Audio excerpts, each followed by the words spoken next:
صوبائی وزیر برائے ہائر ایجوکیشن او آئی ٹی راجہ یاسر ہمایوں نے کہا ہے کہ کرونا کی دوسری لہر پر قابو پانے کے لیے اجتماعی کوششیں کرنا ہوں گی تاکہ عوام، صنعت و تجارت اور معیشت کو اس کے اثرات سے محفوظ رکھا جا سکے۔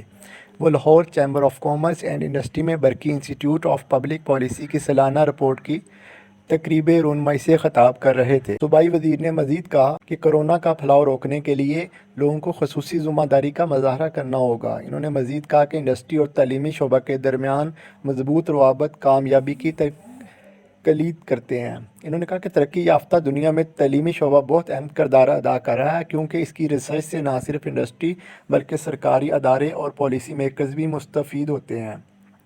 لاہور چیمبر کے صدر میاں طارق مصباح نے کہا کہ کورونا سے قبل پاکستان کی معیشت استحکام کی طرف گامزن تھی، لیکن اس آفت نے بہت سے چیلنجز پیدا کیے۔ معاشی بحالی کے لیے سب کو اپنا بہترین کردار ادا کرنا ہوگا۔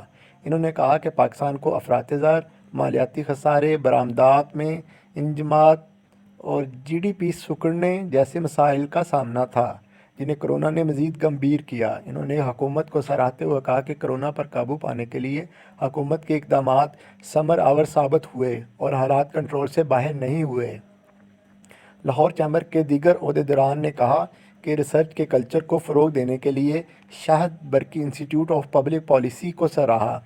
شاہد جاوید برقی نے رپورٹ کے مختلف پہلوؤں پر تفصیل سے روشنی ڈالی۔